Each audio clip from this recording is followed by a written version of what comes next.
വാരണാസിയിൽ പ്രധാനമന്ത്രി നരേന്ദ്രമോദിയെ നേരിടാൻ മുരളി മനോഹർ ജോഷി ഇറക്കാൻ പ്രതിപക്ഷം ആലോചിക്കുന്നതായി റിപ്പോർട്ടുകൾ. ഇക്കാര്യത്തിൽ ജോഷിയുമായി ഉന്നത കോൺഗ്രസ് നേതാക്കൾ ചർച്ച നടത്തുന്നതായി സൂചനയുണ്ട്. ബിജെപി സീറ്റ് നിഷേധിച്ചിട്ടുള്ള അതൃപ്തി ജോഷി നേരത്തെ പരസ്യമാക്കിയിരുന്നു. ജോഷിയുടെ സന്തത സഹചാരിയായ LK അദ്വാനിയും കഴിഞ്ഞ ദിവസം ബിജെപിയുടെ നിലവിലെ നേതൃത്വത്തിനെതിരെ രംഗത്ത് വന്നിരുന്നു. ലോക്സഭയിലേക്ക് മത്സരിക്കാൻ സീറ്റ് നിഷേധിച്ചതോടെ മുരളി മനോഹർ ജോഷി പലതവണ അതൃപ്തി രേഖപ്പെടുത്തിയിരുന്നു. ഇതിനെ തുടർന്ന് പാർട്ടി നേതൃത്വവുമായി അകൽച്ചയിലായിരുന്നു.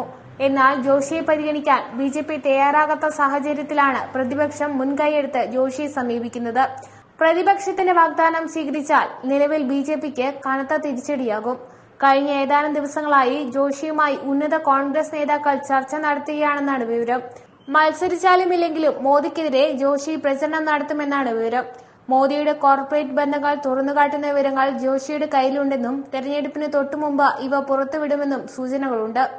വൻകിട കോർപ്പറേറ്റുകളുടെ വായ്പാ തട്ടിപ്പുകളെക്കുറിച്ച് അന്വേഷണം നടത്തിയ പാർലമെന്റ് സമിതിയുടെ തലവനായിരുന്നു Murali Manohar Joshi. News desk big 14. Think beautiful with Aura Gold near Kalyan Silks, New Bus Stand, Kasaragod.